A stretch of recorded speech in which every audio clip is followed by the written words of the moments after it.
Up. Damn. Ah, crap. Damn. Ah, crap. Damn. Ah, crap. Ah, the light was in my eyes. Knew I should have brought a visor.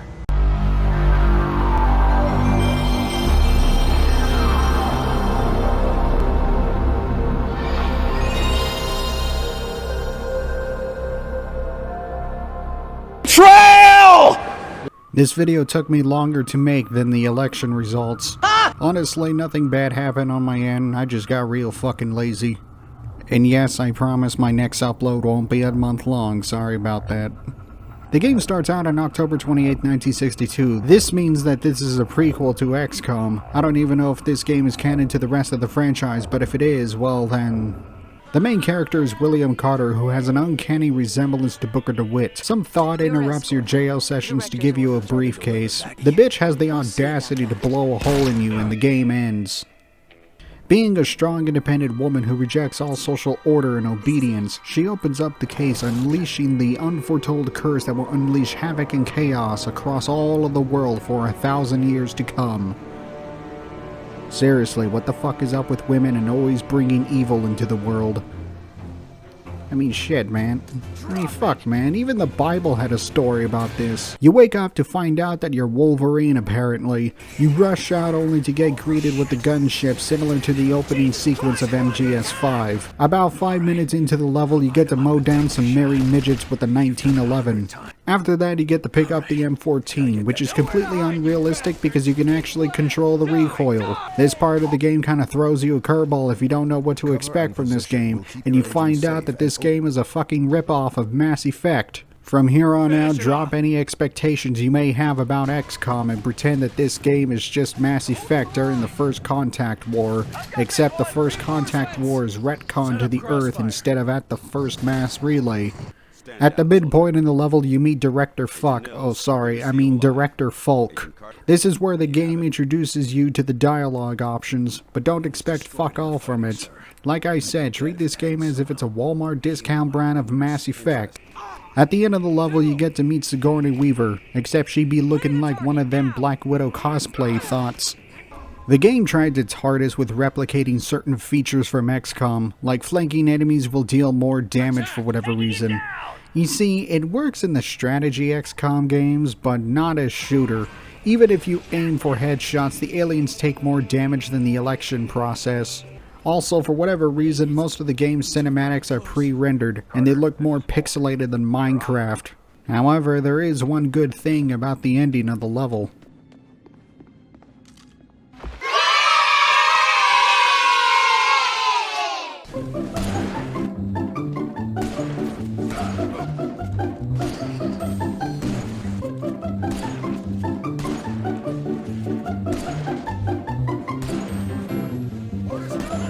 Then you get introduced to the base. You meet another character, Nico Ni da Saliva. Director Folk gives a lecture about the re-education camps for Trump voters, and then William Carter has a mental breakdown because his family is dead, Lamau. Then you run around the place to talk to other characters just to yell at you for being a fuck-up. Before you get on to the next mission, you get a tutorial on the squad rosters. You know how XCOM's Pride and Joy is all about the character customization? Well, get fucked. The only thing you can change is the color of their uniform. Also, all the squad mates are dudes, so prepare for a sausage fest. This is my fault as I recorded this section out of order, so I don't know what comes first, but early in the game, the XCOM base gets raided by one of those dirty gray skins, which I felt that this was way too early in the game for the base to be infiltrated, but whatever. You get to fight the infiltrator, and this guy is like Dark Souls hard. Like, seriously, I'm not even kidding, this guy's an absolute beast. What a unit. Next mission in the game is finding Dr. Weir. More like, where the fuck is this German bastard? I mean, I would make a joke about Nazi scientists or something, but I realized the game is set in 1962, right in the middle of the Cold War, and America's fetish for German scientists was pretty apparent at this time. Early in the level, you meet some black metal fans who got hungover from last night's concert, which I'm surprised such a music genre was even popular back then. Then the asshole grayskins come over and fuck your shit up. In this battle, you'll fight the drones. These little cycloptic anal beads are hemorrhoid-causing bastards that are absolutely annoying in the later levels. Always go for these bastards first, especially if they're the advanced drones. During this fight, you might rank up and the first ability is Lift, which is literally the exact same ability from Mass Effect's Adept class. There's a reason why I titled this video XCOM Effect. After another scripted battle, you find a resupply crate, which allows you to change equipment and even swap out squad mates from different ones. As a disclaimer, you should only be using recons and assaults for the time being. The engineer is only viable once you unlock a certain weapon for them, and the support class can suck eggs. Once you get up to the university, you fight a muton. These fatty Krabby Patties are just as annoying as those fucking drones, except these land whales have armor, and you have no choice but to just pelt the homunculus. Explosions don't do shit, and headshots do fuck all either. Even with all their armor stripped, they take more bullets than 50 Cent.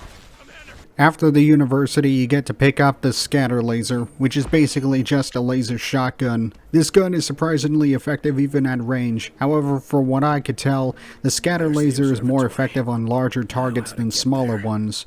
You meet up with the gun turret. While these are some tanky fuckers, the game will throw as many of them as they can in the earlier levels, but towards the mid to end game they actually calm the fuck down with their spawns. Thank God.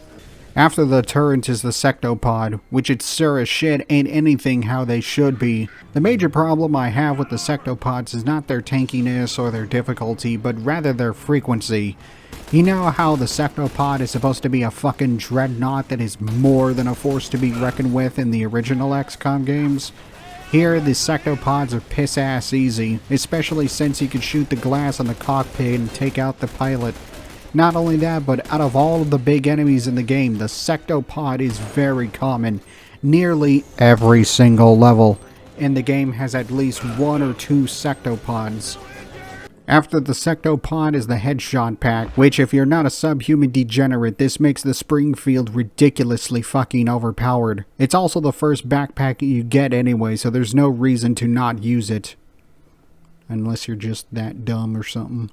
You get to fight both the drones and deterrents. There's a reason why I say go for the drones first, because these clingy tumors love healing their mechanical brethren. If you think this is bad or annoying, well, just wait until you get to the later levels. After like 50 years into this level, you finally rescue Dr. Ware. Unfortunately, afterwards you get to fight a fucking gunship. I was going to rant and rave about how you're just shooting wet noodles at it, and you get gangbanged by a bunch of pussy-ass aliens while you do it. This is where the scatter laser comes in. For whatever reason, the scatter laser just melts the fucking thing, and it's supposed to be a laser shotgun, and yet the goddamn thing is like a handheld AA gun. After rescuing Ware, you can do operations. There are two different operations, minor and major. Major operations are the story missions, whereas the minor operations are just filler in between the major operations. However, the minor operations can have weapons and backpacks you can pick up. One of the minor operations is in a farm. Like, what the fuck is up with aliens and farms? Honestly, the only reason why you should do this mission is to pick up the laser pistol, which is fine, I guess. You get new enemies to fight as well, like the Outsider Elites, which I shouldn't really have to explain what they are, and the little silicoid thingies that look like they came from Prey. Unfortunately, Boogie2988 comes to shame you for trolling him. This fight is actually quite hard as the cover is quite a ways from each other, so a Boogie2988 closes the distance, well just make sure you're using a sock account. The second battle has a sectopod and a drone. Ignore the sectopod and gang up on the drone, or else you'll end up in a situation where the sectopod is almost dead and yet the fucking anal bead uses force heal. End of the level has you launch a nuclear missile and then it ends just like that. Back at base, Director Fuck shows you the UFO and tells you to go interrogate the infiltrator. The alien tells you about the Mosaic and his people being slaves. Basically, to sum up, the aliens are the Geth. You know how I like to say the predators are vagina mouths? Well, whatever this is like full-on flapping pussy lips right here. After that, you get to do dispatch missions, which is this game's way of incentivizing you to use different squad members. It's not like it matters anyways, as all you're going to be using is recons and assaults for the time being. The other minor operation is another motherfucking farm, but this time around it's at night in Montana. This is probably the first time where the snipers spawn. I don't know why it's called a sniper when it's using a fucking rocket launcher that just mows down my squad. In fact, the first and only squad member death happened here because of this cheap ass bullshit. The battle in the train yard can get fucky-wucky, especially since this is the first exposure to the advanced drones which can use the force to lift your squad mates. For whatever reason, the drone never lifts you, only your squad mates, and if you let the drone lift your squad mates for too long, they get one-shotted regardless of health. But just wait till you get to the final level in the game and you'll realize how migraine inducing these fucking cheaters are. I also forgot to mention earlier that you're invincible when you're reviving squad mates, so use this to your advantage. Next story mission is in New Mexico to find out what happened to that Nico guy. Apparently Nico was auditioning for a black metal band and he's testing out his pyrotechnic effects. You defend his soundstage against an onslaught of Cardi B fans. However, Boogie2988 makes his triumphant return to suicide bait you again. Nico gives you one last Nico knee before he tells you that he's gonna Allah Akbar himself and save the world. The second major battle is when I was tempted with the idea of causing great societal distress and chaos. A major problem with the game becomes apparent here, the ammo capacity. Most weapons that's not the fucking M14 have just a handful of spare magazines, so running out of ammo in more difficult battles is going to be a recurring problem, especially in this one. Wanna know what's more fucked up? There's no backpack or ability in the game that increases spare ammo, so weapons like the blaster launcher are pretty fucking useless, especially in higher difficulties where you can't even kill a sectopod with all the ammo with the blaster. Inside the alien structure is hardly any better. Most of the enemies here are outsiders or commanders and a google gaggle of drones. Oh, and a muton, so have fun, loser. I mean, I'm not the one who should be talking as I say scummed a lot. It's XCOM, don't fucking blame me. At the end of the level, you get to fight Harbinger, Axis. Because this cheating fucker has a wall hack, this boss battle, and I use that term lightly, involves going around in circles with the scatter laser until either one of you decides to call it a quits from sheer monotony. What I'm trying to say is that this boss is easy as fuck.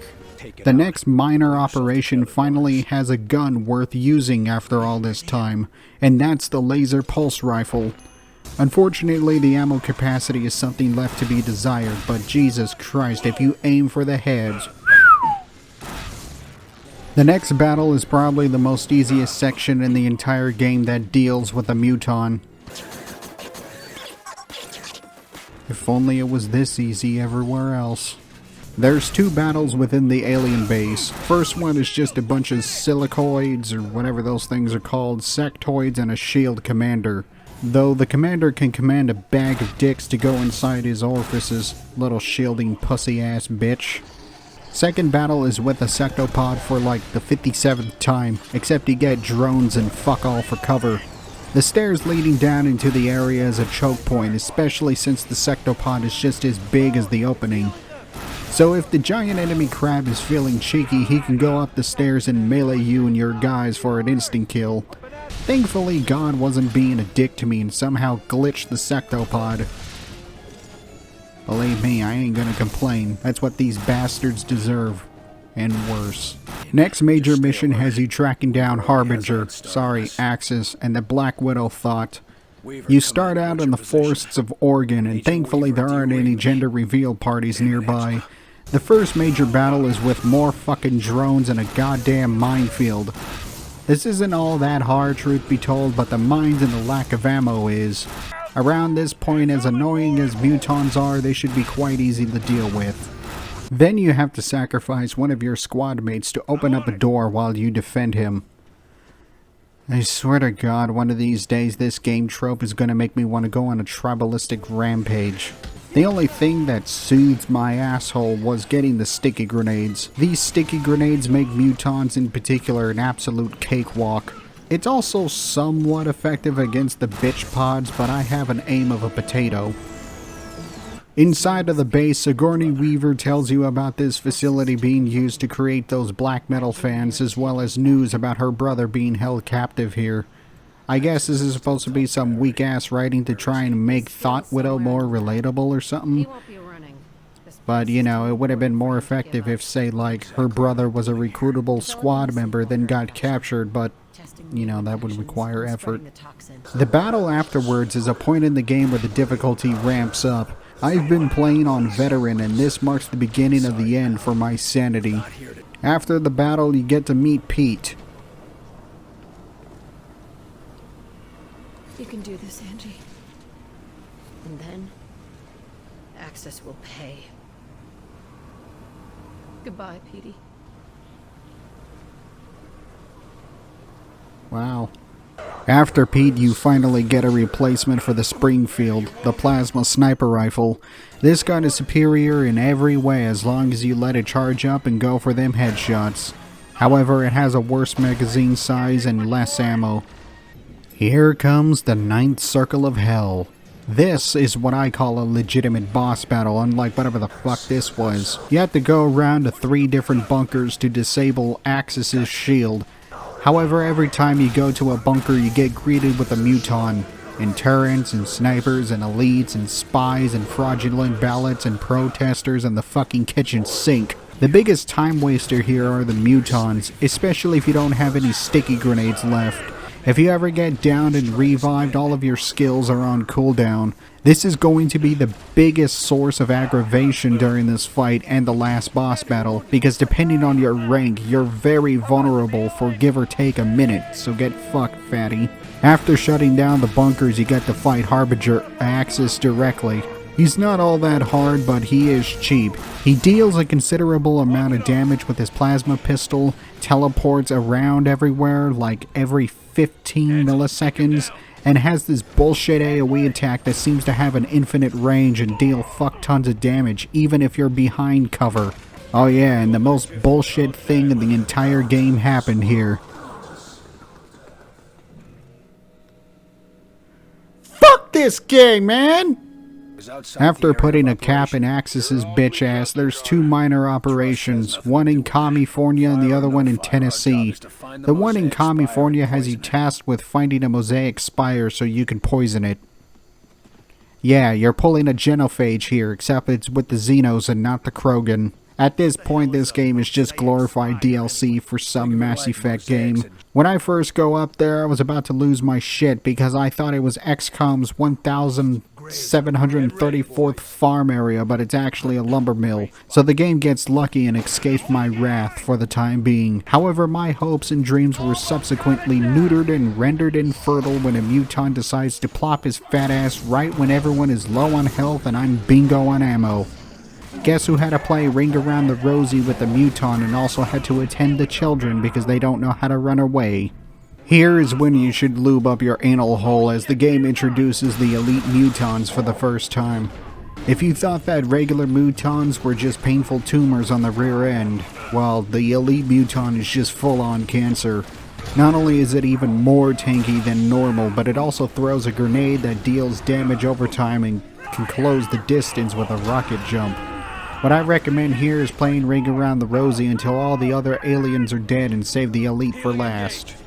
After that is another battle in the lumberyard. This is where you fight the Phantom Elites for the first time. At first I thought they were piss-ass easy, but they could do some Jet Li Kung Fu drop kicks and they deal a ridiculous amount of damage with their guns. However, they're not as annoying as they're probably the only enemy in the game, save for the drone that doesn't have a physical resistance equivalent to that of a fucking ballistic shield.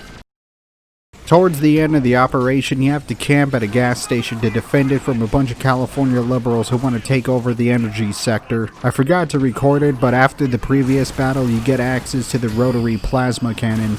I thought this would be a good gun, but it's more inaccurate than a Russian rifle and has recoil like an M240. The game decides to mix it up a bit and starts to roleplay as World at War with all this grenade spam. At the end, a gunship spawns in. You might think the plasma cannon would be good against it, but nah, it just gives it some sweet tickles. The minor operation in Tennessee, on the other hand, made me have a blood pressure level of a geriatric patient. First, he gets swarmed by more sectoids than they have brain cells of the developers of the game, and they also deal a huge amount of damage, surprisingly. Second is getting ganked by an elite muton. To make matters worse, there's a gaggle of sissy schoolgirls camping in the back like a bunch of pussy-ass bitches and just pelt you with their lasers from their ivory tower. If you die here, you spawn back to the beginning of the level, so get good, scrub. Next is a battle with sectopods and drones. As dumb as I may sound, but this is the first time ever that I realized that the backside of the sectopod is a weak spot. I'm God knows how many hours into this game and I just learned that now. God, I'm a retard.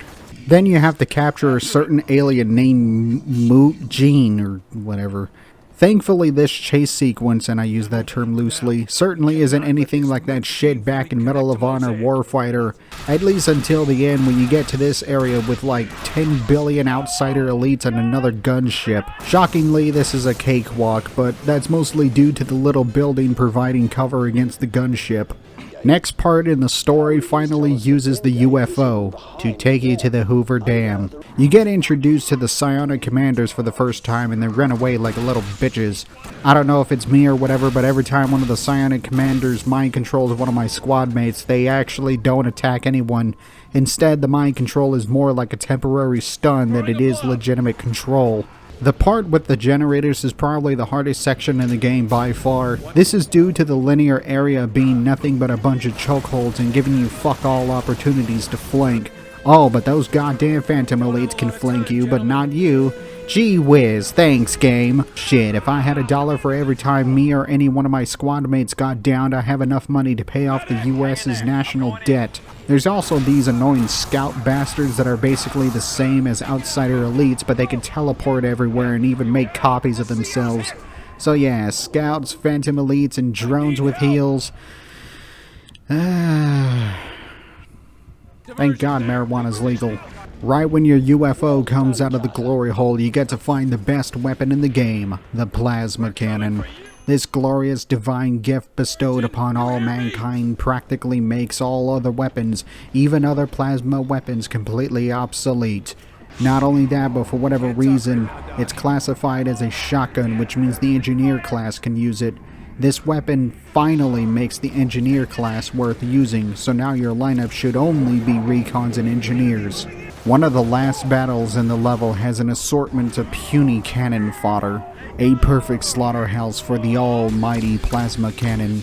Let the Xeno bastards cower in fear and be in awe of your righteous glory, for all beings below you shall be smitten with the wrath of plasma. Even the mightiest of otherworldly foes like the elite muton is nothing but mere mincemeat. All shall give praise and thanks to the plasma god. At the end of the level, you meet Origin, who tells you that you're prisoners of something, which, come to find out, you're a prisoner of an ethereal. This is the point where the story of the game actually gets interesting to some extent. Technically, that also means that the entire alien invasion is because of you, as the ethereal is the power source for the mosaic. No, pal. You led them to my world. I still don't know what the fuck the mosaic is, though. Back at base, the infiltrator decides to be a griefer and ruin our Minecraft village. However, before you go and settle the score, you get an awakening from the ethereal, who tells you a bunch of exposition. What the ethereal tells you is quite similar to the overarching story of XCOM Enemy Unknown. Basically a search for a power source, but the entire Earth has to be destroyed if you want all of the aliens to go away. I would speculate that this part from here on out, that certain dialogue choices may or may not have an effect on the ending you get, but that would require me to play the game, and given the fact it's been like a month since my last upload, yeah, no thanks. Like I said, I apologize for my laziness. I can't help it. Finally, you get on with fucking over the infiltrator shit. The battles scattered throughout are piss-ass easy, at least until you get up to this area. Despite this area having not so difficult enemies, I got down here more times than I like to admit. And that's mainly due to the outsider elites bum rushing you just because you have the audacity to walk in their line of sight. William Carter has a hissy fit about the ethereal and basically loses his mind. You have a choice as to whether or not you want to blow up the XCOM base. I would assume this gives you a different ending depending on whether or not you let Carter destroy the base and who you let the ethereal take control again afterwards. Again, I assume this actually changes up the ending, but I ain't playing this game more than once to find out. I let the ethereal take over Sigourney Weaver because I'm not sexist, you fucking incel. The final level has you in a station over orbit of the Earth with whomever you let the ethereal choose to take over. The first battle has you in a tight-ass corridor with a harem of outsider thoughts and their pesky simp drones. Over time, a brand new enemy appears, the Heavy Sectopod, which as far as I could tell is literally no fucking different to a normal Sectopod except that it has a plasma gun instead of a laser. Big whoop. After the battle, you get to choose who to save. In my case, it was Weird Director Fuck. However, history has taught me that German scientists are just a bit sus AF. So I went to rescue Director Fuck and got disappointed when I found an elite muton in like 10,000 phantom elites in Call of Duty camping snipers. One of the cheeky little bastards was feeling cute, and too bad for him, he fucked up. Towards the end of the battle, you get to fight 2 elite mutons at the same time. If you're ever in doubt of any religious beliefs you may have, you can take a look at this and realize that God doesn't exist. Next is going after Carter. The fight here is bleh. However, Dr. Weir be looking like he was touched by an angel, if you know what I mean. Once you unite in the beginning area again, the elusive man William Carter will stop you from destroying the Citadel. Cool thing here is that you actually have an option of popping a cap in his bitch ass. I'm actually quite surprised the game threw me this curveball. As the final battle in the game, this part is one of the most difficult, most brutal, most aneurysm-causing events that I've ever suffered. As many times as I said before, I'm playing on veteran difficulty. And yeah, this fight isn't hard on the easier difficulties, of course, but on veteran or commander, well, say a prayer, because you're gonna need it. The battle comes in different waves, with the first wave being outsider elites, scouts, commanders, and phantoms. Not that hard, but the tech commander can be a little bitch with his turrets. Next wave is nothing but drones. Then the next wave is more of the first. The last wave, on the other hand, is a fucking menagerie of elites, phantoms, scouts, commanders, drones, and 2 elite mutons at the exact same time. I have no fucking idea how anyone could legit beat this shit without turning down the difficulty.